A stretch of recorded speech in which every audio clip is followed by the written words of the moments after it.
Hello students, आज मैं आपको सेट 2 कराने जा रही हूँ 11th का। मैं 11th सेट 1 आपको करा चुकी हूँ, आज मैं आपको सेट 2 करवाऊँगी।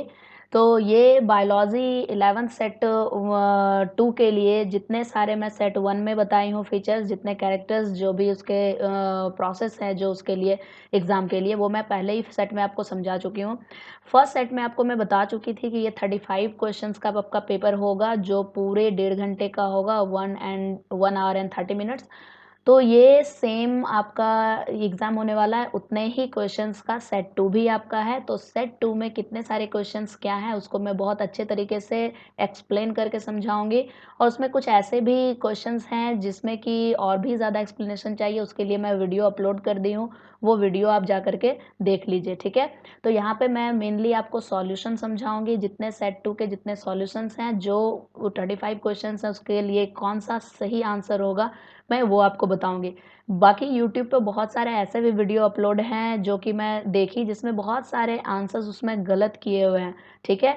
तो आप बड़े ध्यान से इसको समझिए, और ये जो मैं बताऊँगी जितने सारे सेट्स, वो सारे के सारे क्वेश्चंस में मैं यहाँ पर सारे के सारे सही सॉल्यूशन बताऊँगी, ठीक है? बहुत सारे ऐसे क्वेश्चंस वहाँ पे अपलोडेड हैं जिसका आंसर आपको गलत बताया जा रहा है, ठीक है? तो इन सब चीज़ों को थोड़ा ध्यान से समझ लीजिए, ये गलत होता है, ओके? तो ये गलत-गलत आप जान जाओगे तो गलत ही आप टिक करके आओगे, फिर आपको लगेगा आपने सही किया हुआ है, ओके? तो एग्ज़ैक्टली सही क्या है, आप उस पर ध्यान दीजिए, ओके? मैं क्योंकि जब आंसर बताऊँगी तो मैं उसके साथ एक्सप्लेनेशन भी समझाऊँगी आपको, तो आप खुद समझ जाओगे कि क्या गलत है, क्या सही, ओके? तो सिंपली देखिए, आपका सेट 2 में पहला क्वेश्चन क्या है? फर्स्ट क्वेश्चन आपका है, मैं थोड़ा इसको बड़ा कर दूँ हल्का, यस, ताकि आपको अच्छे तरीके से दिखाई दे। और देखिए यहाँ पर फर्स्ट क्वेश्चन में क्या पूछा जा रहा है, फर्स्ट क्वेश्चन में आपको करना क्या है, ओके? सिंपली यहाँ पर नंबर 1 में आपको पूछा जा रहा है, the unit of ग्राना is called. मैं आपको क्लास में भी बहुत अच्छे तरीके से समझाई हूँ, और वापस से मैं फिर यहाँ पर रिपीट कर देती हूँ। मैं आपको फर्स्ट सेट में भी समझाई थी, मैं इसको थोड़ा ड्रॉ करके भी बता देती हूँ। जैसे कि कोई क्लोरोप्लास्ट है, उस क्लोरोप्लास्ट के अंदर एक छोटा सा ऐसे सैक लाइक स्ट्रक्चर होता है, जो कि बहुत सारे ऐसे सैक लाइक स्ट्रक्चर अटैच होते हैं, जो पूरा का पूरा स्टैक बनाता है। और इस पूरे स्टैक को आप बोलते हो, ये ग्राना कहलाता है ना? ये पूरा का पूरा स्टैक ग्राना कहलाता है। तो आपका यहाँ सवाल ये है, क्वेश्चन पूछा जा रहा है कि यूनिट ऑफ ग्राना, ये पूरा का पूरा जो ग्राना है उसका एक सिंगल यूनिट को क्या बोलेंगे? एक-एक यूनिट, एक-एक, ये वाला अलग से एक हो गया, ये दूसरा हो गया, ये तीसरा हो गया। तो इसके यूनिट की पूछी जा रही है बात, ठीक है? तो इसमें से जो यूनिट है उसको क्या बोलेंगे?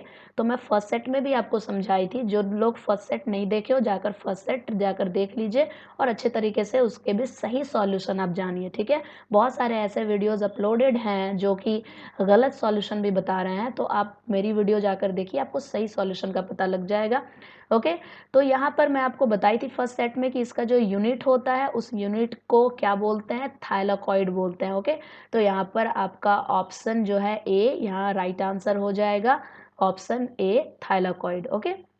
ये मैं अच्छे तरीके से आपको क्लास में भी समझा चुकी हूँ, और वापस से मैं सेट 1 में भी एक्सप्लेन कर दी थी, और अभी भी मैं आपको एक्सप्लेन कर दी। तो ये कंप्लीट स्टैक क्या हो रहा है, ये ग्राना है, और उसके एक-एक सिंगल यूनिट जो है उसको हम लोग थाइलाकॉइड बोलते हैं। Okay, now move on next question. Next question में आपको पूछा जा रहा है, splitting of water is associated with, it is also very easy question. मैं आपको क्लास में बहुत अच्छे तरीके से समझाई हूँ कि स्प्लिटिंग ऑफ वाटर जो होता है ना, ये कैरेक्टरिस्टिक फीचर्स हैं किसके? ये PS2 के, यानी फोटो सिस्टम 2 के। तो फोटो सिस्टम 2 करके यहाँ ऑप्शन तो है ही नहीं, तो देखा जाए कि ये और भी क्या चीज़ लिखा हुआ है, तो उसके हिसाब से आपको आंसर मैं बताऊंगी, ठीक है? तो splitting of water is associated with photo system 1, no, अभी मैं तुरंत बताइए, ये फोटो सिस्टम 2 से बिलोंग करता है ना। तो ल्यूमेन ऑफ थाइलाकॉइड, यानी कि अभी जो मैं आपको ऊपर दिखाई थाइलाकॉइड, थाइलाकॉइड के बीच में जो एरिया होता है उसको हम लोग ल्यूमेन बोलते हैं, तो वो भी नहीं होगा। और ऑप्शन सी दिया हुआ है both photo system 1 and photo system 2। तो फोटो सिस्टम 2 का ये सिस्टम है, ये स्प्लिटिंग ऑफ वाटर होना, ये फोटो सिस्टम 1 का है ही नहीं, तो ये सी ऑप्शन भी आपका गलत हो जाएगा। Option D is inner surface of thylakoid membrane. Yes, ये जो है ना splitting of water, water split करता है थाइलाकॉइड मेम्ब्रेन के अंदर में। जैसे कि यहाँ पर मैं थोड़ा ड्रॉ करके भी आपको समझा दूँ, जैसे ये क्लोरोप्लास्ट है और क्लोरोप्लास्ट के अंदर ये बहुत सारे स्टैक्स हैं जो भी मैं ऊपर बताई आपको, बहुत सारे एक सिंगल सिंगल यूनिट जुट करके पूरा स्टैक तैयार करें। तो ये जो सिंगल यूनिट है ये थाइलाकॉइड है और ये जो है इसका ये थाइलाकॉइड मेम्ब्रेन हो गया। ओके, और इस थाइलाकॉइड मेम्ब्रेन के सरफेस के अंदर, इस सरफेस के अंदर जो एरिया होता है ना, वहाँ पे ये प्रोसेस चलता है स्प्लिटिंग ऑफ वाटर का। ओके, तो सिंपली आपका ऑप्शन डी यहाँ पे करेक्ट हो गया। Right answer is option D, inner surface of the thylakoid membrane. Okay, आप कंफ्यूज करोगे कि ल्यूमेन ऑफ थाइलाकॉइड क्यों नहीं, तो एक्चुअल में क्या है ना, ये जो मेम्ब्रेन के अंदर का ओवर सरफेस होता है, सरफेस एरिया, उसको हम लोग ल्यूमेन बोलते हैं। पर इस सरफेस के अंदर, मेम्ब्रेन सरफेस के अंदर जो होता है वो होता है वहाँ पर स्प्लिटिंग। क्योंकि जो ऐसे मान लो आपके पास पैकेट है, तो पैकेट का ये मेम्ब्रेन हुआ, तो पैकेट के मेम्ब्रेन के अंदर ये प्रोसेस हो रहा है स्प्लिटिंग का, ना कि मेम्ब्रेन के बाहर। तो मेम्ब्रेन के ऊपर वाला जो एरिया पूरा होता है ना, उसको हम लोग ल्यूमेन कहते हैं। ओके, और इसके अंदर जो प्रोसेस चल रहा है वहाँ पर हो रहा है इनर सरफेस। ओके, तो सिंपली ये आपका राइट आंसर हो गया ऑप्शन डी।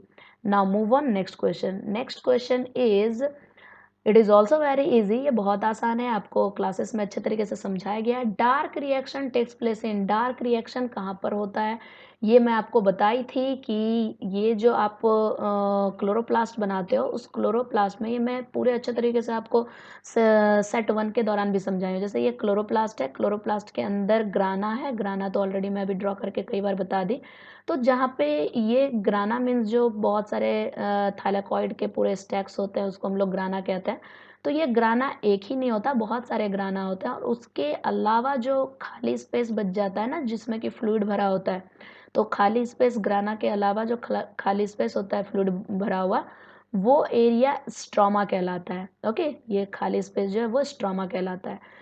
इस स्ट्रोमा में ही डार्क रिएक्शन होते हैं। ओके, जो लाइट रिएक्शन होता है वो लाइट रिएक्शन थाइलाकॉइड मेम्ब्रेन के अंदर होता है, और जो स्ट्रोमा है वहाँ पे डार्क रिएक्शन होता है। ओके, तो सिंपली यहाँ पर ऑप्शन आपका डार्क रिएक्शन के लिए स्ट्रोमा ऑप्शन डी में है, तो आपका ऑप्शन डी हो गया राइट आंसर। ओके, ऊपर भी आप देख लीजिए, ग्राना ग्राना नहीं होगा क्योंकि ग्राना कंप्लीट थाइलाकॉइड मेम्ब्रेन का है जहाँ पर लाइट रिएक्शन हो रहा है, और थाइलाकॉइड मेम्ब्रेन के अंदर, थाइलाकॉइड ल्यूमेन में वो लाइट रिएक्शन होता है। तो तीनों का तीनों यहाँ पे लाइट रिएक्शन का ऑप्शन दिया हुआ है, पर आपको पूछा जा रहा है डार्क रिएक्शन, तो डार्क रिएक्शन स्ट्रोमा में होता है। Okay, now move on next question. तो अच्छे तरीके से मैं आपको समझा दे रही हूँ कि ये कैसे हो रहा है। Okay, question number 4, question number 4 is क्रैंज anatomy. ये क्रैंज एनाटॉमी वाला क्वेश्चन आपका सेट 1 में भी था, वहाँ पर मैं उतने अच्छे तरीके से एक्सप्लेन नहीं की, और बहुत अच्छे से एक्सप्लेन यहाँ पे मैं करूँगी तो काफ़ी ये वीडियो लंबा खींच जाएगा, स्पेशली ये सॉल्यूशन के लिए है, तो मैं सॉल्यूशन ही समझाऊंगी यहाँ पे। बाकी अगर क्रैंज एनाटॉमी का डिटेल समझना है कि क्रैंज एनाटॉमी क्या है, तो इसके लिए आप मेरी वीडियो देख लीजिए। क्रैंज एनाटॉमी पे मैं एक वीडियो अपलोड कर दी हूँ, उस वीडियो को आप देख लीजिए, आप समझ जाओगे कि क्रैंज एनाटॉमी होता क्या है। ठीक है, पर फिर भी आपको समझने के लिए मैं शॉर्टली थोड़ा सा यहाँ आपको बता दूंगी कि क्रैंज एनाटॉमी क्या होता है, ताकि आप अच्छे तरीके से समझ जाओ। क्योंकि क्रैंज सेम क्वेश्चन ये है ना, आपका सेट 1 में भी था, पर वहाँ के आंसर अलग थे और यहाँ के आंसर अलग होंगे। तो ये क्यों अलग होगा वो भी मैं अभी एक्सप्लेन करके आपको समझा दूंगी कि क्रैंज एनाटॉमी, क्वेश्चन सेम है, क्रैंज anatomy is the characteristic feature of what. ठीक है, पर यहाँ पर ऑप्शन अलग है, वहाँ पे ऑप्शन अलग था। ओके, तो यहाँ पर क्या सही आंसर होगा वो मैं आपको बता देती हूँ, उसके बाद फिर इसका एक्सप्लेनेशन भी थोड़ा सा मैं समझा दूंगी कि क्या होगा। ठीक है, तो सिंपली ये क्या है, ये है कि क्रैंज anatomy is the characteristic feature of Calvin cycle. Calvin cycle mean C3 cycle, जो डार्क रिएक्शन में होता है। ओके, तो ये C3 साइकिल तो क्रैंज एनाटॉमी नहीं होता यहाँ पर। हैच एंड स्लैक साइकिल, ये Hatch and Slack cycle C4 plants में होता है। And C is photo respiration, ये फोटो रिस्पिरेशन भी यहाँ पर नहीं होगा। एंड कैम प्लांट्स, ये कैम प्लांट्स भी यहाँ रॉन्ग आंसर है। Option B is the right answer, Hatch and Slack cycle. Okay, क्यों हो गया मैं थोड़ा सा आपको शॉर्ट में समझा दूं, बाकी वीडियो देखकर आप समझ लोगे। इस exactly क्रैंज anatomy is what, क्रैंज anatomy क्या होता है कि इसमें जो क्रैंज, actual क्रैंज meaning ring, okay, Wraith होता है, Wraith, क्रैंज means Wraith, WRETH। Okay, तो क्रैंज मतलब रेथ होता है और रेथ मतलब होता है रिंग।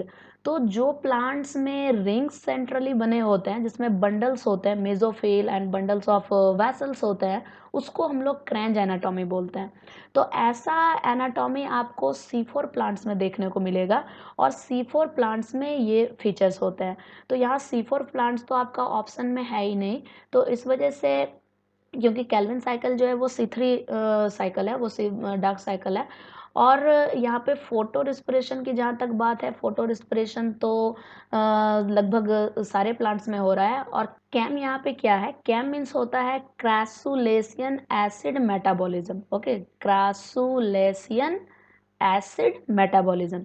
तो ये जो crassulacean acid metabolism type of plant है, ये प्लांट में एक्चुअली होता क्या है, ये ज़्यादातर आपको दिखाई देगा जो एरिड प्लांट होते हैं, एरिड मीन्स जो ड्राई लैंड में पाया जाता है, जो सॉइल में होता है, जो राजस्थान जैसी जगह जो है, जो डेजर्ट एरिया होते हैं, उसमें ऐसा प्लांट होता है। एक्चुअली वहाँ क्या होता है ना, जो दिन में लाइट को स्टोर कर लेते हैं और नाइट में उसका रिस्पिरेशन होता है और नाइट में उसका फोटोसिंथेसिस प्रोसेस चलता है, उसको हम लोग बोलते हैं कैम पौधे। Okay, CAM plants. तो कैम प्लांट्स वो कहलाता है। और ये इसका हो गया क्रैसुलेशियन एसिड मेटाबॉलिज्म। ये क्रैसुलेशियन एसिड मेटाबॉलिज्म एरिड लैंड में जो पाया जाने वाला प्लांट है उसमें देखा जाता है। ओके, तो क्रैंज एनाटॉमी उसका भी फीचर नहीं है, कैम प्लांट का भी फीचर नहीं है। तो यहाँ पे राइट आंसर हो जाएगा आपका option B, Hatch and Slack cycle, क्योंकि ये पे C4 साइकिल है। ये जो C4 cycle 4 carbon fixation cycle है, जो कि क्रैंज एनाटॉमी शो करता है। ओके, जो C4 टाइप के प्लांट्स में होते हैं, तो C4 कार्बन फिक्सेशन साइकिल को ही हम लोग हैच एंड स्लैग साइकिल बोलते हैं, इसलिए ऑप्शन आपका बी यहाँ पे राइट आंसर हो गया। Okay, now move on next question, question number 5, what is it. Question number 5 में पूछा जा रहा है, who observe that all plants are composed of different kinds of cells which form the tissues of plant.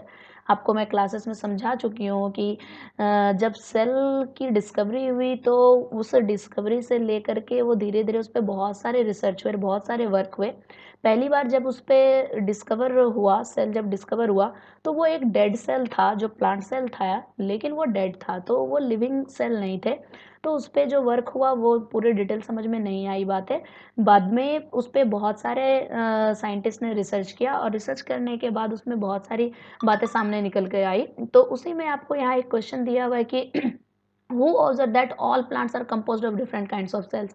मतलब ये किसने बताया कि जो प्लांट्स में सेल्स होते हैं वो डिफरेंट टाइप्स ऑफ सेल्स होते हैं, ऐसा नहीं कि सब एक ही टाइप के सेल से बना हुआ है, उसमें डिफरेंट काइंड्स के सेल्स होते हैं। ये बात हमें आज पता है, पर ये बात बताई किसने, वो आपको बताना है। Which form the tissues of plant, जो कि प्लांट का टिश्यूज का फॉर्मेशन करता है। Then answer will be what, first option दिया हुआ है स्लेडन, जर्मन बॉटनिस्ट। वाकई option A is the right answer, हमें ऑप्शन ए में ही राइट आंसर मिल जा रहा है।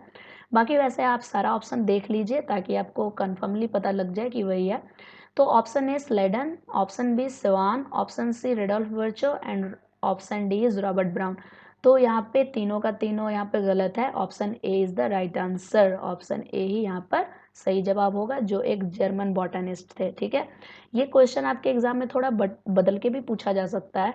जैसे कि यहाँ पे ऑप्शन आपका स्लेडन दिया हुआ है और जर्मन बॉटनिस्ट दिया हुआ है, तो अगर आपका क्वेश्चन रहे कि name the German botanist who composed and who observed that there are different types of cells in a plant, तो who is the German botanist, तो जर्मन बॉटनिस्ट का नाम आ जाएगा स्लेडन। ओके, तो क्वेश्चन पलट के भी आ सकता है, पर आपको सिर्फ समझने की ज़रूरत है, ठीक है।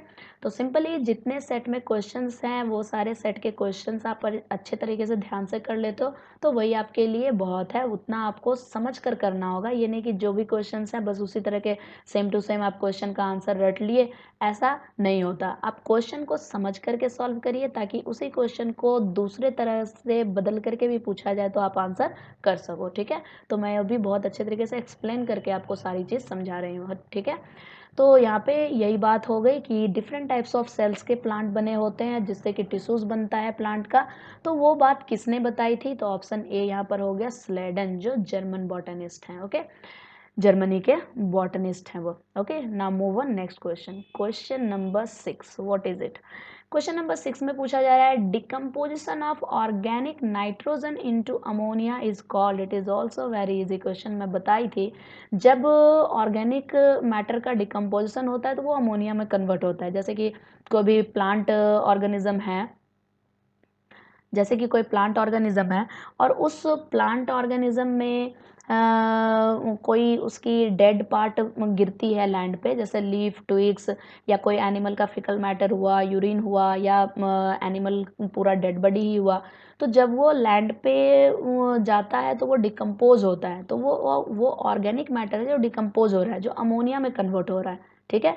तो इसको बोलते हैं decomposition of nitrogen into ammonia. तो उसके अंदर जो बॉडी के अंदर डेड बॉडी के अंदर जो नाइट्रोजन प्रेजेंट था वो डिकम्पोज हो रहा है सॉइल में और वो कन्वर्ट हो रहा है अमोनिया में। तो इस प्रोसेस को क्या बोलेंगे? This is known as ammonification और ऑप्शन सी में आपका ये आंसर दिया हुआ है, okay. This is known as ammonification, इसको रटने की भी जरूरत नहीं है, सिंपल सा आपका क्वेश्चन है और सिंपल सा आंसर है। अमोनिया कन्वर्सन को ही हम लोग अमोनिफिकेशन कहते हैं, ठीक है। Now move on next question. Question number 7. Question number 7 is first action spectrum of photosynthesis was described by. It is also very easy question. मैं पूरे के पूरे आपको क्लास में समझाई हूँ। पूरे के पूरे मैं आपको 5 एक्सपेरिमेंट समझाई थी और पांचों एक्सपेरिमेंट में मैं 5 साइंटिस्ट का नाम भी बताई थी। सबसे पहला मैं आपको जोसेफ प्रिस्टली का नाम बताई थी, फिर सैच का भी एक्सपेरिमेंट बताई थी, फिर मैं आपको इंगलमैन का भी एक्सपेरिमेंट समझाई थी, फिर आपको मैं नेल का भी एक्सपेरिमेंट समझाई थी। ये सारे एक्सपेरिमेंट मैं आपको बहुत अच्छे तरीके से समझाई हूँ, ठीक है।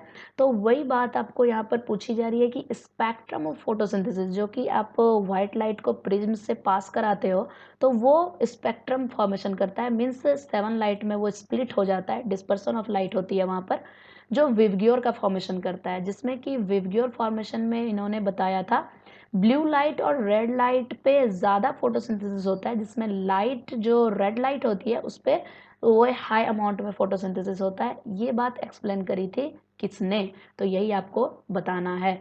तो ऑप्शन ए लिखा हुआ है ब्लैकमैन, ऑप्शन बी लिखा है जोसेफ प्रिस्टली, ऑप्शन सी लिखा है TW Engelmann and option D is Ingenhousz. तो option C is the right answer, Engelmann, okay. मैं इंगेनहॉज का भी एक्सपेरिमेंट आपको बता चुकी हूँ और जोसेफ प्रिस्टली का भी, ब्लैकमैन का भी, नील का भी, ये सब एक्सपेरिमेंट में क्लास में आपको अच्छे तरीके से बहुत शॉर्ट फॉर्म में बताई हूँ, है ना। तो मैं आपको स्पेक्ट्रम जब बताई थी, फर्स्ट एक्शन स्पेक्ट्रम फोटोसिंथेसिस पे इंगलमैन ने किया था, ओके। इंगलमैन को बहुत अच्छे तरीके से याद रख सकते हो, एंगलमैन, तो प्रिज्म में एंगल होता है ना, तो उससे आप अच्छे तरीके से याद रख सकते हो। ये एक टेक्निक है याद रखने का। प्रिज्म में जो 3 एंगल होते हैं उसी नेम से आप इनका नाम याद रख सकते हो, Engelmann, okay. Okay, now move on next question. इसका आंसर आपका सी हो गया। Now see the next question, question number 8। 8 is first stable product in C4 cycle is. ये सेम क्वेश्चन आपका फर्स्ट सेट में भी था वहाँ पर, लेकिन C3 साइकिल लिखा था, है ना। तो वो फर्स्ट स्टेबल प्रोडक्ट जो C3 साइकिल में होता है वो पूछा जा रहा था, यहाँ पर आपको C4 साइकिल पूछा जा रहा है ना। तो C4 साइकिल में फर्स्ट स्टेबल प्रोडक्ट क्या होगा, जबकि जो प्रोडक्ट बनेगा C4 साइकिल के दौरान, जो फोटोसिंथेसिस का C4 साइकिल होता है उसमें फर्स्ट प्रोडक्ट क्या होगा यही आपको बताना है। तो फर्स्ट प्रोडक्ट यहाँ पे आपका बी है, option B, oxaloacetic acid, OAA, okay. This is the right answer, oxaloacetic acid, okay. Now move on next question, question number 9। Yeah it's also very easy question, ये बहुत आसान है क्योंकि मैं बहुत अच्छे तरीके से आपको क्लास में इसका डिटेल समझाई हूँ। बायोल्यूमिनेंसेस इज कैरेक्टरिस्टिक फीचर ऑफ, यानी कि बायोल्यूमिनेंस मतलब होता क्या है, बायोल्यूमिनेंस मतलब कि लाइफ, ये बायो मीन्स लाइफ हो गई, ठीक है, bio means life and luminance means light. Okay, simple means that कि कोई भी ऐसी लाइफ जिसके अंदर खुद की लाइट होती हो उसको बोलते हैं बायोल्यूमिनेंस। जैसे कि आप जुगनू की बात करिए जो कॉमनली हमें हमारे लैंड पे दिख जाता है, तो उसमें देखोगे कि जुगनू में लाइट अंदर जलती है, यानी कि वो लिविंग ऑर्गेनिज्म के अंदर खुद की लाइट जल रही है, उसको बायोल्यूमिनेंस बोलेंगे। वैसे ही ओशन में एक एनिमल है जिसको बोलते हैं angler fish. Okay, angler fish काफ़ी वाकई वो मॉन्स्टर की तरह दिखाई देता है, वो बिल्कुल ओशन के बॉटम में मिलता है, तो बॉटम में लाइट तो जाती नहीं है, तो काफ़ी वहाँ डार्क होता है, बहुत अंधेरा होता है, तो उसके खुद की लाइट होती है, उसके हेड से एक लैंटर्न की तरह एक बॉल जैसा निकला होता है जो खुद की लाइट उसकी जलती है। तो लाइफ की खुद की लाइट जो होती है उसको बोलते हैं बायोल्यूमिनेंस। तो आपको यही बताना है कि यहाँ पे कुछ फाइलम दिए हुए हैं जो नन कॉर्डेटा के फाइलम है। इस नन कॉर्डेटा फाइलम में आपको बताना है कि कौन सा ऐसा फाइलम है जिसमें कि आपको बायोल्यूमिनेंस कैरेक्टर दिखाई देगा, ठीक है। Then option A is Coelenterata, option B is Ctenophora, option C is Platyhelminthes, option D is Annelida. तो मैं आपको बता दी हूँ option B is the Ctenophora. It is the very easy and very easy question, Ctenophora, ठीक है। Ctenophoras means what, comb like structure animal, जो जिसमें 4 पेयर ऑफ स्ट्रिप्स लगे होते हैं ना, 4 पेयर उसका जो बॉडी होता है उसमें 4 इधर 4 इधर, 4 पेयर के जो उसके 8 स्ट्रिप्स लगे होते हैं उसके बॉडी में, जो कॉम्ब की तरह दिखता है, तो इस वजह से इसका मीनिंग ही है, टेनोफोरा का मतलब ही है कॉम्ब जेली। ओके, तो कॉम्ब, ये टेनोज मीन्स कॉम्ब एंड फोरा मीन्स जेलीज, तो कॉम्ब जेलीज इसका एक एग्जाम्पल हो गया जिसमें कि आपको बायोल्यूमिनेंस कैरेक्टर दिखाई देता है। Then option B is the right answer. Okay, now move on next question, question number 10, what is it, number of chambers in heart of crocodile is, very easy. मैं आपको बता दी हूँ फिश जो होता है उसमें, फिश में चैम्बर की अगर बात करते हो तो 2 चैम्बर ऑफ हार्ट होते हैं, 2 चैम्बर्स ऑफ हार्ट। फिर इसके बाद आप अगर डेवलप करते हो एम्फीबिया में, तो एम्फीबिया जो होता है वो एम्फीबिया में आपको दिखाई देगा 3 चैम्बर्स ऑफ हार्ट। एंड जो एम्फीबियंस होते हैं, एम्फीबियंस के बाद जब आप रेप्टाइल्स में आते हो तो रेप्टाइल्स में 3.5 चैम्बर होते हैं एक्चुअल में, बट उसको 3 चैम्बर्स ही मानकर चलते हैं, बट 3.5 चैम्बर होता है। एम्फीबियंस के बाद रेप्टाइल्स, रेप्टाइल्स के बाद मैमल्स, तो ये मैमल्स में होता है 4 चैम्बर। ओके, तो क्रोकोडाइल, एक्चुअली ये जो क्रोकोडाइल है ना, वो क्रोकोडाइल हो गया, ये होता है रेप्टाइल्स, तो इस रेप्टाइल्स में 3.5 चैम्बर और 3 चैम्बर होना चाहिए, पर असल में क्रोकोडाइल एक एक्सेप्शन है जिसमें कि 4 चैम्बर ऑफ हार्ट होता है। ओके, तो this is the right answer. Crocodile एक रेप्टाइल है जिसमें कि होना चाहिए 3.5 चैम्बर, लेकिन यहाँ 3.5 चैम्बर नहीं, कंप्लीट 4 चैम्बर होता है, तो ये एक्सेप्शन है। Okay, then answer C is the right answer, 4 chamber heart crocodile. Now move on next question, question number 11, pneumatic bonds, yes it is also very easy. जो class attend किए हो उसको बहुत आसान लगेगा, जिसने क्लास अटेंड नहीं किया है वो तो आप फाइनली आंसर ही जानोगे। मैं आपको बताई थी presence of pneumatic bonds is the characteristic feature of, जो न्यूमैटिक बॉन्ड होता है, ये जो आपके 4 ऑप्शन दिए इसके किस ग्रुप में न्यूमैटिक बॉन्ड वाला फीचर्स आपको दिखाई देगा। तो चलिए, जो नहीं भी क्लास अटेंड किया उसके लिए भी मैं शॉर्ट में थोड़ा समझा दूं न्यूमैटिक बॉन्ड एक्चुअली होता क्या है, ठीक है। Simply pneumatic, pneumatic means that hollow sac like. Okay, hollow means एकदम खाली खोखला एयर सैक, इसको न्यूमैटिक बॉन्ड को ना एयर सैक बोन भी कहते हैं। ओके, तो ये एयर सैक मीन्स दैट कि जो बोन होता है, बोन के जो लेयर्स होते हैं वो लेयर्स के बीच में बिल्कुल खाली रहता है, होलो एकदम होल रहता है, और वो बिल्कुल एरेटेड एयर सैक होता है, इस वजह से इसकी हड्डी ना बहुत हल्की होती है, ठीक है। तो ये न्यूमेटिक बोन फीचर्स किसका है? तो फीचर्स इसका हो जाएगा ऑप्शन डी बर्ड। ओके, ये न्यूमेटिक बोन होने के वजह से ही जो पक्षियाँ होती है उसकी लाइट वेट होती है, क्योंकि उसको फ्लाई करना है, हवा में उड़ना है, तो उसका वजन हल्का होना चाहिए, तो उसमें न्यूमेटिक बोन होता है। अगर न्यूमेटिक बोन नहीं होगा, मैमल की तरह बोन होगा, तो उसका बॉडी काफ़ी हैवी हो जाएगा और वो फ्लाई नहीं कर पाएगा। ठीक है, तो न्यूमेटिक बोन होना ज़रूरी है बर्ड में। बर्ड में न्यूमेटिक बोन होता है जो एयर सैक बोन भी बोलते हैं। तो एयर सैक लाइक बोन होता है जो इसको लाइट वेट प्रोवाइड करता है फ्लाई करने के लिए। Okay, now move on next question. Question number 12. What is it? Question number 12 is which one of the following is not a characteristic feature of mammals? ठीक है, नीचे जो एग्जाम्पल दिए हुए हैं, जो ऑप्शन दिया हुआ है, उसमें बताना है कि मैमल के जो फीचर नहीं है। ओके, जो मैमल के अंदर नहीं आएगा। तो ईयर पिन्ना मीन्स कान का जो ये बाहर की तरफ ये जो शो करते हैं ना, इसको बोलते हैं पिन्ना। ओके, तो ये पिन्ना तो मैमल में है ही, ह्यूमन मैमल है तो ये पिन्ना तो है, तो ये आपका नहीं होने वाला। प्रेजेंस ऑफ बॉडी हेयर्स, वाकई मैमल्स के अंदर बॉडी के ऊपर हेयर्स भी प्रेजेंट होते हैं। And option C is memory gland, वाकई मैमल्स, इसी वजह से नाम ही है मेमोरी, जो भी ऑर्गेनिज्म में मेमोरी ग्लैंड प्रेजेंट है बच्चे को फीड कराने के लिए, इसलिए उसको मैमल बोल रहे हैं। तो all three are right one, mammal के लिए ये सारे के सारे फीचर्स सही हैं, पर आपको बताना है जो फीचर्स नहीं हैं, then option D is the right answer, two chambered heart. Two chambered heart mammals में नहीं होते, मैमल्स में 4 चैम्बर्ड हार्ट होते हैं, है ना। तो 4 चैम्बर्ड हार्ट होता है मैमल में, यहाँ पर लिखा हुआ है 2 चैम्बर्ड हार्ट, तो ये फीचर मैमल का नहीं है, then option D is the right answer. Now move on next question. Question number 13. 13 is the plane of alignment of the chromosome at metaphase is called. वाकई मैं जब आपको क्लास में पढ़ा रही थी तो उसमें मैं बताई थी कि जब एनाफेज, प्रोफेज, मेटाफेज, एनाफेज ये स्टेप्स आते हैं सेल डिवीज़न के दौरान, तो सेल डिवीज़न के दौरान जब क्रोमोसोम मेटाफेज में, मैं चलो हल्का सा यहाँ पर ड्रॉ करके भी बताऊँ, जैसे ये सेल है, सेल के नॉर्थ पोल पे और साउथ पोल पे सेंट्रियोल होता है, और बीचों बीच ये इक्वेटर पे आकर के क्रोमोसोम यहाँ पर अरेंज हो जाता है ना। क्रोमोसोम इस जगह पर आकर के इक्वेटर पे सारा का सारा अरेंज हो जाता है। तो जब ये मेटाफेज स्टेज में सारे के सारे क्रोमोसोम इधर आकर के अरेंज हो जाते हैं, ओके, तो इस जगह इक्वेटर पे अरेंज जब हो जाता है यहाँ पर, तो इस प्लेट को क्या बोलेंगे जब ये अलग से डिवाइड होगा, ये फिर बीच में से यहीं से ये ब्रेक करके ये सेल अलग हो जाता है और ये सेल अलग हो जाता है ना। तो ये जो बीच का कहलाएगा उसको क्या बोलेंगे? तो सिंपली यहाँ पे ऑप्शन आपका 4 ऑप्शन दिया हुआ है, metaphase plate, cell plate, lateral plate और central plate. Then answer will be A, metaphase plate. Okay, इसको मेटाफेज प्लेट बोलते हैं। तो जो क्रोमोसोम इधर मेटाफेज अलाइनमेंट पे, यहाँ पर मेटाफेज पे जाकर अरेंज हो जाता है, अलाइंड हो जाता है, तो इसको बोला जाता है metaphase plate. Okay, now move on next question. Question number 14।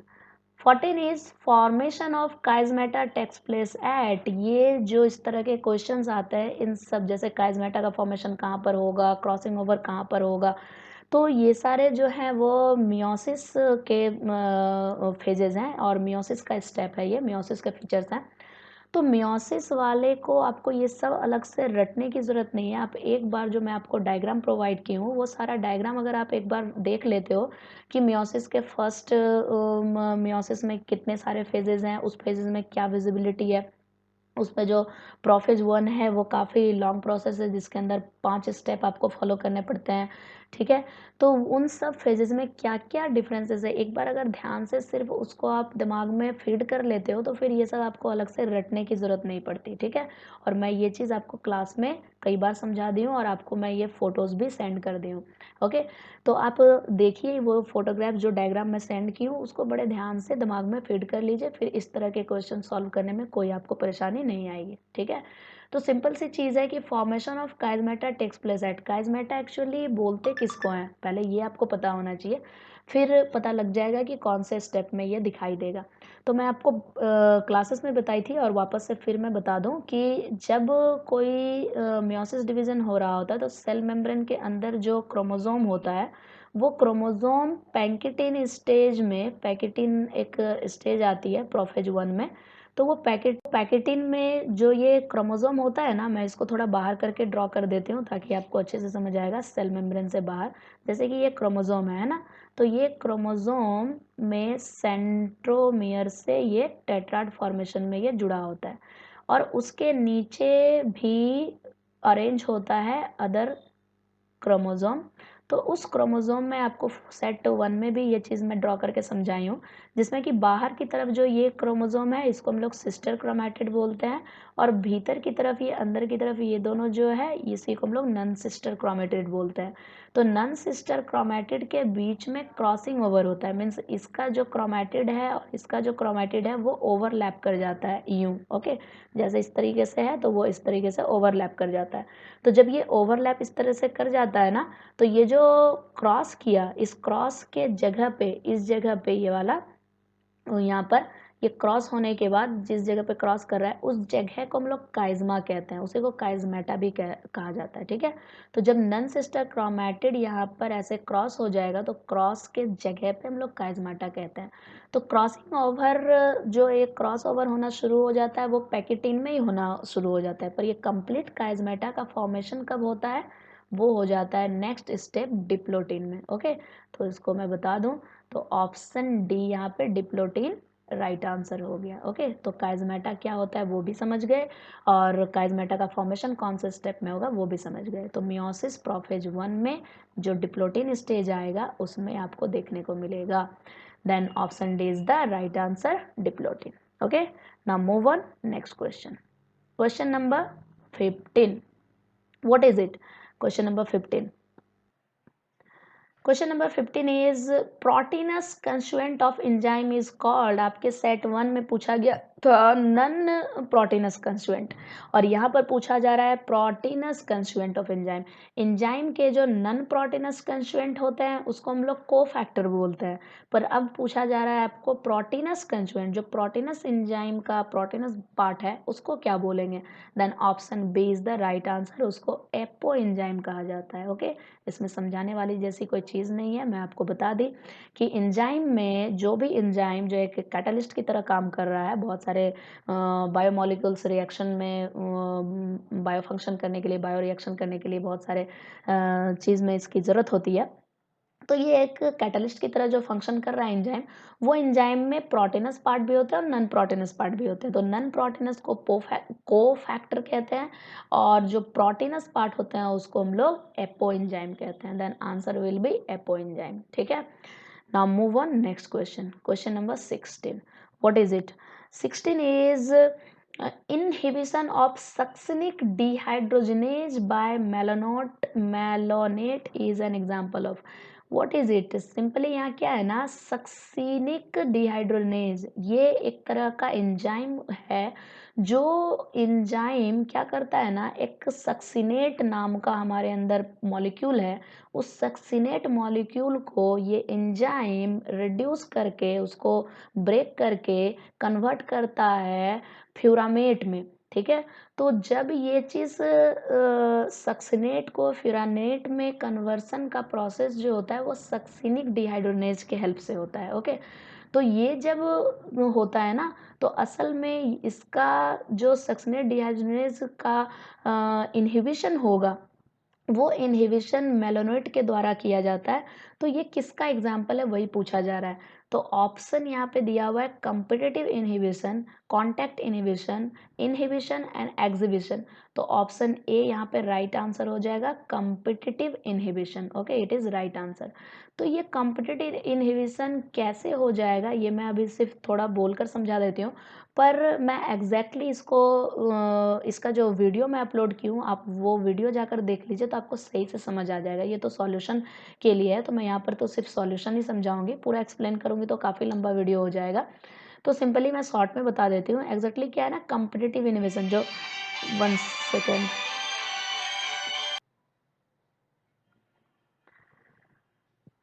तो यहाँ पर कॉम्पिटिटिव इनहिबिशन ये क्या होता है मैं थोड़ा सा समझा देती हूँ आपको। एक्चुअली जब एंजाइम होता है ना, तो एंजाइम के लिए अपना एक पार्टिकुलर सबस्ट्रेट होता है। सबस्ट्रेट कहने का मतलब कि एंजाइम किससे अटैच होगा और वो एक्टिव होगा तो उसके लिए एक सबस्ट्रेट होता है एंजाइम के लिए।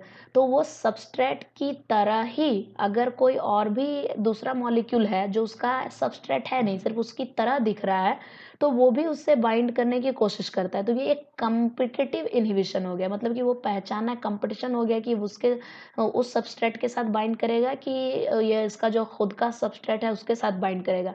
तो यहाँ सबस्ट्रेट कंपटीशन इसको कहलाता है, ठीक है।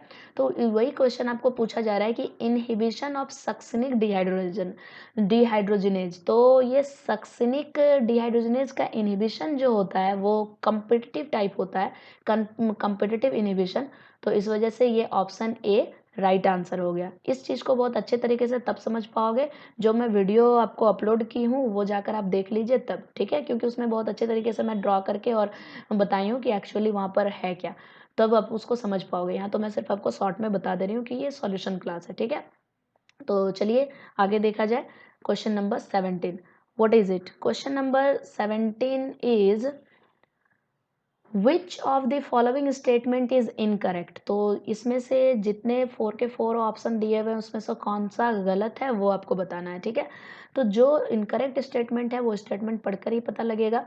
Option A is enzymes louvers the activation energy, ठीक है। जो एंजाइम्स होते हैं वो एक्टिवेशन एनर्जी को वो लो करते हैं। तो ये तो एक राइट स्टेटमेंट है, इसमें एक्टिवेशन एनर्जी को वो थोड़ा लो ही करता है। Option B is enzyme shows highest activity at optimum temperature. एक ऑप्टिमम टेम्परेचर कहने का मतलब एक पार्टिकुलर कोई भी चीज़ रिएक्शन करने का एक पार्टिकुलर टेम्परेचर होता है, उस टेम्परेचर से बिलो या अप नहीं होना चाहिए। तो एनर्जी जो है हाईएस्ट एक्टिविटी शो करता है अपना ऑप्टिमम टेम्परेचर तक, तो ये भी करेक्ट है।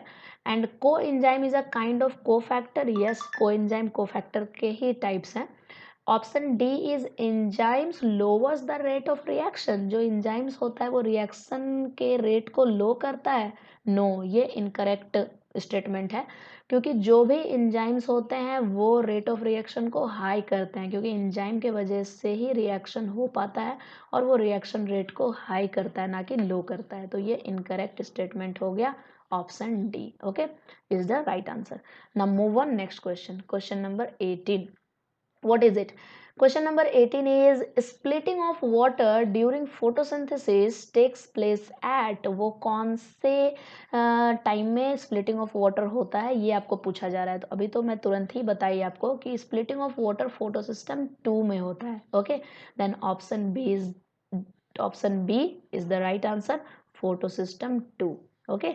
तो यहाँ पर आपका PS2 हो गया। PS2 मीन्स फोटोसिस्टम 2 में स्प्लिटिंग ऑफ वाटर होगा ड्यूरिंग फोटोसिंथेसिस, फोटोसिंथेसिस के दौरान आपका फोटोसिस्टम 2 में होता है, ओके।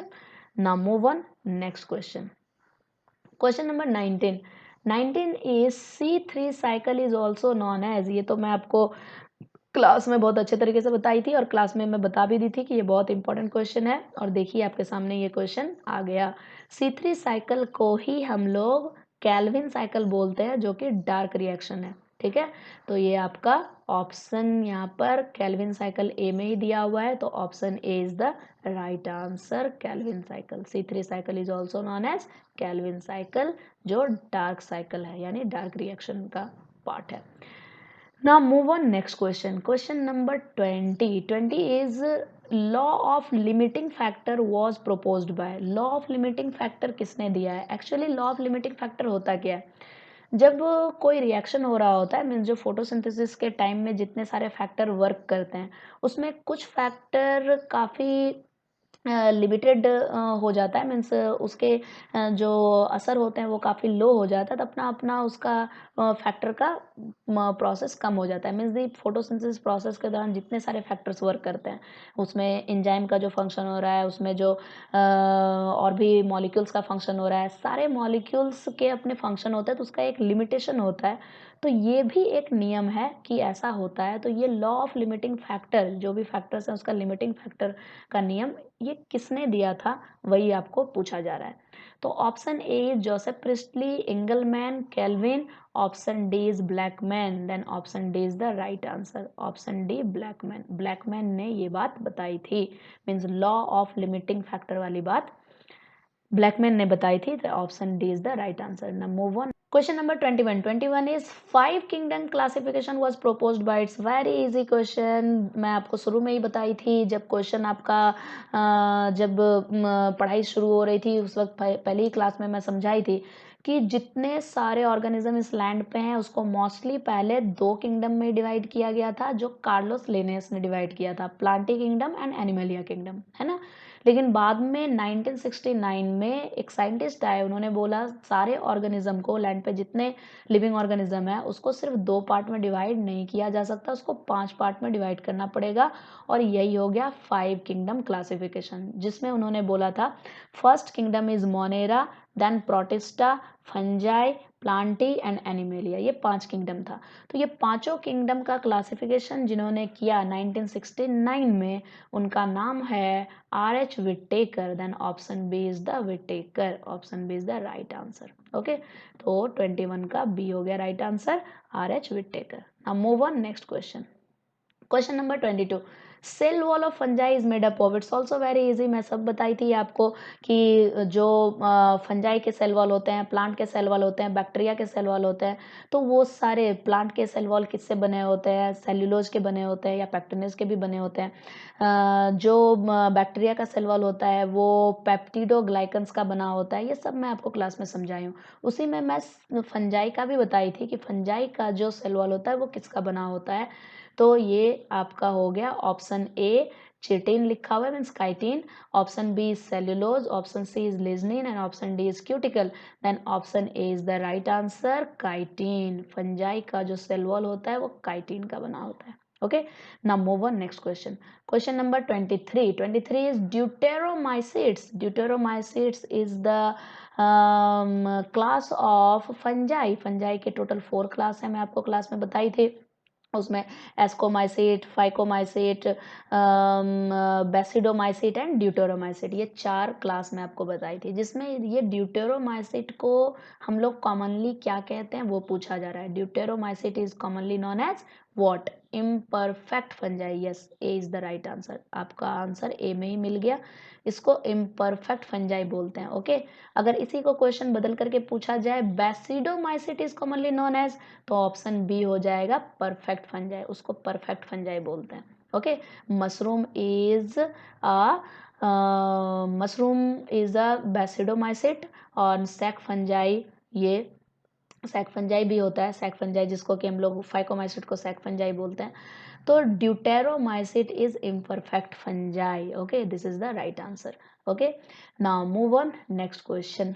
तो मैं आपको एक्सप्लेन करके भी बताते चली जा रही हूँ, अगर क्वेश्चन दूसरे तरह से भी पूछा जाए तो आप उसका आंसर कर सको। यहाँ ड्यूटेरोमाइसिट मेंशन ना हो कि बेसिडोमाइसिट अगर मेंशन रहे, या फाइकोमाइसिट मेंशन रहे, या एस्कोमाइसिट मेंशन रहे, तो आप इसमें से चूज करोगे। ठीक है, now move on next question. Question number 24 is which one of the following is the largest phylum. मैं आपको सेट 1 में भी, जब सेट 1 में आपका एक क्वेश्चन आया था, सेट 1 में ही मैं इस बात को एक्सप्लेन करके समझाई हूँ कि नन कॉर्डेटा के अंदर जितने फाइलम है उसमें एक फाइलम है जो लार्जेस्ट फाइलम कहलाता है, क्योंकि उसमें most of the non chordates उसी ग्रुप से इन्वॉल्व होते हैं, उसी से वो बिलोंग होते हैं। ठीक है, तो मोस्ट ऑफ द, जैसे कि इंसेक्ट वाला ग्रुप मैं आपको बताई थी। ओके, तो इंसेक्ट वाला ग्रुप आपका ऑप्शन डी लिखा हुआ है, Arthropoda. Arthropodas, arthros means jointed and poda means feet. Okay, तो जो जॉइंटेड लाइक अपेंडिसेस होता है, जॉइंटेड लाइक फुट होता है, उसको आर्थ्रोपोडा बोलते हैं, और ऐसा इंसेक्ट में दिखाई देता है, और इंसेक्ट हमारे लैंड पे बहुत ज़्यादा है। तो जितने नन कॉर्डेट्स में ऑर्गेनिज्म है उसमें 85 to 90% तो आर्थ्रोपोडा में ही मिलता है, इसलिए ये लार्जेस्ट फाइलम है। Okay, now move on next question. Question number 25 is lichen is a symbiotic association of. Lichen जो है वो किसका मिक्सचर है, ये भी मैं आपको सेट 1 में बताई थी जब वहाँ मिकोरिजी वाला क्वेश्चन आया था। ठीक है, उसमें भी बताई थी कि लाइकन जो है, मिकोरिजी में क्या होता है, हायर प्लांट्स के रूट होते हैं और उसमें फंगस होता है, दिस कॉम्बिनेशन उसको मिकोरिजी कहते हैं। उसी तरीके से लाइकन में क्या होता है ना, एल्गी और फंजाई का मिक्सचर होता है। तो ऑप्शन सी यहाँ पे आपका दिया हुआ है right answer. Okay, algae and higher plants, fungi and higher plants, algae and mycorrhizae, no, option C is the right answer, algae and fungi. Algae और फंजाई का कॉम्बिनेशन जो होता है उसी को लाइकन बोलते हैं। Now move on next question. Question number 26 is viroid. Viroid जो होता है वो वायरस से भी बहुत छोटा सा पार्टिकल है, जो काफ़ी माइन्यूट चीज़ है, जिसको टी.ओ. डाइनर ने डिस्कवर किया था कि वायरस से भी छोटे पार्टिकल्स हैं इस लैंड पे जो एक लिविंग कंडीशन में होते हैं। एक्चुअली इस ये लिविंग है नॉन लिविंग है उतना इस पर डिटेल पता नहीं लगा है, पर हाँ ये एक लिविंग कंडीशन में आ जाता है और बहुत सारे ये डिजीज़ भी देता है, बहुत सारा डिजीज़ भी क्रिएट करता है। जैसे पोटैटो में डिजीज़ होता है ट्यूबर का, वो इसके वजह से होता है और बहुत सारे डिजीज़ इसके वजह से देखे गए हैं। तो इसको सबसे पहले डिस्कवर किया था टी.ओ. डाइनर ने। ओके, तो वही पूछा जा रहा है कि ये जो वायरॉइड है वो किस इसमें डैश दिया हुआ है कि ये क्या होगा, इसमें से वायरॉइड इज अ व्हाट। तो viroid is a free RNA हो जाएगा, आरआरएनए हो जाएगा, फ्री डीएनए या डीएनए। तो आपका ऑप्शन ए हो जाएगा राइट आंसर, फ्री आरएनए। ठीक है, इसमें कोई भी प्रोटीन कोट कोई भी मेम्ब्रेन नहीं होता इस सेल के ऊपर, इसमें सिर्फ और सिर्फ फ्री आरएनए प्रेजेंट होता है और कुछ भी नहीं। ठीक है, तो option A is the right answer, viroid में फ्री आरएनए होता है। Now move on next question. Question number 27. 27 is TMV stands for। पढ़ाते वक्त मैं इस पे भी फोकस करवाई थी कि ये भी बहुत इंपॉर्टेंट क्वेश्चन है, कई बार पूछा गया है और पूछे जाने का चांसेस है। Actually TMV is also a virus, तो इसका फुल फॉर्म क्या होगा वही आपको पूछा जा रहा है। Then option C is the right answer, tobacco mosaic virus. जो भी ऑप्शन दिए हुए हैं उसमें ऑप्शन सी यहाँ पर आपका सही जवाब है, टोबैको मोज़ेक वायरस, है ना। वैसा वायरस जो कि तंबाकू के पौधे में दिखाई दिया और वो बहुत मोज़ेक की तरह वो दिख रहा था, जैसे कि मल्टीपल टाइप्स ऑफ कलर में वो स्पॉटेड स्पॉटेड दिख रहा था टोबैको के लीफ के ऊपर। तो वो वायरस की वजह से वैसा स्पॉट दिख रहा था, इस वजह से उसका नाम ही रख दिया गया टोबैको मोज़ेक वायरस, क्योंकि वो टोबैको प्लांट पे वो वायरस की वजह से इन्फेक्शन दिखाई दिया था। ओके, इसी को शॉर्ट में TMV लिखते हैं। ओके, तो tobacco mosaic virus is the right answer. Now move on next question. Question number 28, virus that infects a bacteria is called. Yes, जो ऐसा वायरस का नाम बताना है जो बैक्टीरिया को कंज्यूम कर जाता है, बैक्टीरिया को इन्फेक्ट करता है, वैसा वायरस का नाम आपको बताना है। तो आपको मैं क्लास में भी समझाई हूँ। Then option B is the right answer, bacteriophage. Okay, bacteriophage बोलते हैं इसको, इसका मीनिंग ही आप समझ जाओगे तो आपको हमेशा याद रहेगा। Bacterio means bacteria and phases means consuming, engulf, खा जाना। ठीक है, तो वैसा वायरस जो बैक्टीरिया को इनगल्फ कर जाए उसको हम लोग बैक्टीरियोफेज बोलते हैं। तो इस वजह से आंसर आपका बी हो गया, बैक्टीरियोफेज। ओके, बैक्टीरियोफेज का स्ट्रक्चर भी मैं थोड़ा आपको हल्का दे दूं कि बैक्टीरियोफेज का डायग्राम क्या होता है, क्योंकि ये बहुत कॉमन सा है और कई बार इससे क्वेश्चंस आते हैं और आपने बुक्स में भी ऐसा डायग्राम देखा होगा। एक्चुअली ये हेक्सागोनल दिखाई देता है ऐसा, और जो क्लास अटेंड किया उसको तो पता ही होगा, पर फिर भी मैं थोड़ा सा यहाँ पर बता देती हूँ। ये कुछ इस तरीके से हेक्सागोनल दिखाई देता है और उसमें एक टेल भी लगा होता है। ठीक है, और टेल में कुछ टेल फाइबर भी लगे होते हैं, इस तरीके से टेल फाइबर लगे होते हैं, ऐसा कुछ। ठीक है, तो ये जो है ना, ये बैक्टीरियोफेज का एग्जाम्पल है, ये डायग्राम है, और इसके अंदर कुछ DNA मॉलिक्यूल भी प्रेजेंट होता है, ये प्रोटीन कोट होता है। ओके, ये तो सिंपली कुछ इस तरीके से बैक्टीरियोफेज का डायग्राम होता है। ये वायरस का डायग्राम है, ये वायरस है bacteriophage.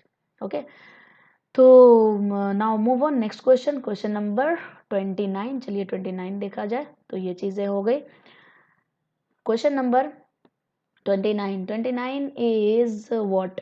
First terrestrial plant to be possesses vascular tissues are. ठीक है, ये भी बहुत आसान क्वेश्चन है, ये भी मैं आपको बहुत अच्छे तरीके से क्लास में समझाई हूँ।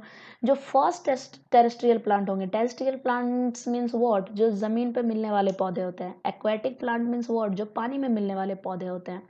तो प्लांट्स में एक्चुअली जो प्लांट्स है उसको 5 डिवीजन में डिवाइड किया गया, उसके 5 डिवीजन होते हैं। उसमें सबसे पहला जो होता है उसको क्या बोलते हैं, पहला वाला कहलाता है थैलोफाइटा, यानी जो एल्गी का ग्रुप है, और दूसरा है ब्रायोफाइटा, तीसरा है टेरिडोफाइटा, चौथा है जिम्नोस्पर्मी और पांचवा है एंजियोस्पर्मी। ये 5 किंगडम होते हैं प्लांट के। तो प्लांट किंगडम के ये 5 डिवीजन होते हैं। तो 5 डिवीजन, पूरे प्लांट किंगडम को 5 डिवीजन में कैटेगराइज किया, ये 5 डिवीजन का मैं नाम आपको बताई। उसमें से जो फर्स्ट लैंड प्लांट होगा जिसमें कि वास्कुलर टिश्यूज मिलेंगे वो आपको बताना है। तो अगर आप एल्गी की बात करोगे तो ये तो इसको पानी चाहिए।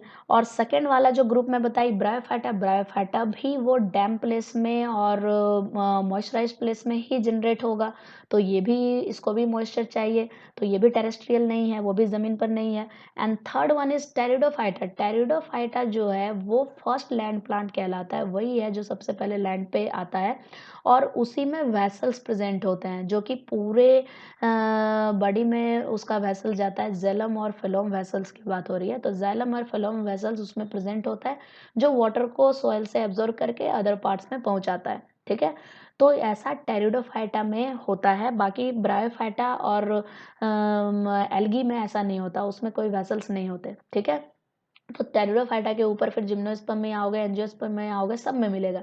पर यहाँ पर आपको पहला पूछा जा रहा है फर्स्ट टेरेस्ट्रियल प्लांटेड, जिसमें वास्कुलर टिश्यूज होंगे। तो फर्स्ट टेरेस्ट्रियल प्लांट्स जो है वो टेरिडोफाइट्स है, जिसमें वेसल्स मिलेंगे। Then option D is the right answer. ठीक है, तो एल्गी नहीं होगा, ब्रायोफाइटा नहीं होगा, तो पहला टेरिडोफाइटा होगा। Okay, now move on next question. Question number 30 is liverworts and mosses belongs to, it's also very easy question, मैं आपको अच्छे तरीके से बता दी हूँ आपको क्लास में ही। जो एल्गी ग्रुप होता है उसमें तो red algae, brown algae, green algae, ये सब होता है। पर जो ब्रायोफाइट है, ब्रायोफाइट के अंदर आप देखोगे उसमें फ्रॉन्ट्स होते हैं। फ्रॉन्ट्स मतलब कंप्लीटली वो लीफ नहीं होता, लीफ निडल्स की तरह, लीफ जो है निडल्स की तरह दिखाई देता है। ठीक है, तो उसी को हम लोग बोलते हैं मॉसेस। वो मॉसेस है, ग्रीन ग्रीन कलर का जो पूरा एकदम वेलवेट टाइप बेड देखोगे पुराने पुराने दीवार के ऊपर, वो मॉसेस है। और उसमें रूट भी नहीं होता, उसमें राइजोइड्स होते हैं, रूट जैसे स्ट्रक्चर होते हैं, जिसको राइजोइड्स कहते हैं।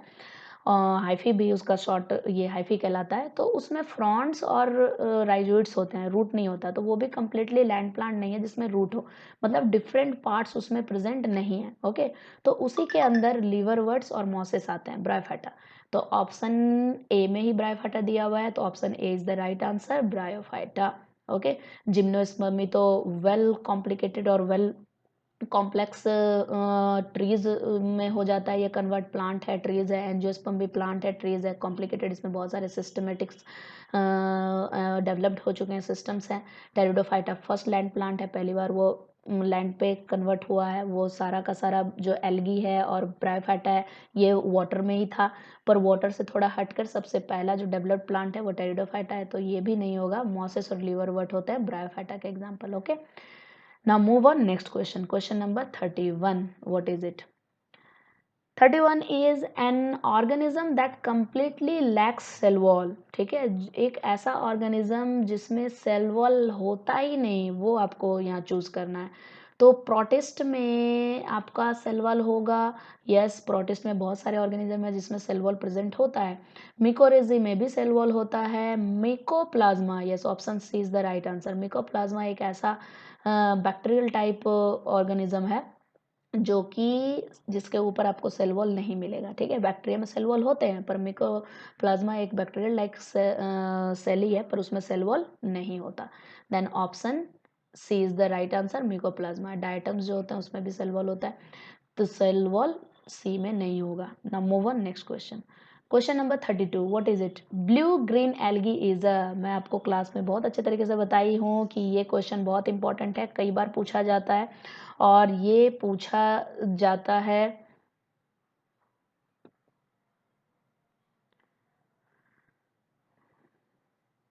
ये ब्लू ग्रीन एल्गी एग्जाम में आपको पूछा जाता है। ये मैं कई बार आपको बताई क्लास में, बहुत अच्छे तरीके से मैं पॉइंट आउट की थी कि ये बहुत इंपॉर्टेंट क्वेश्चन है जो पूछा जाता है ना।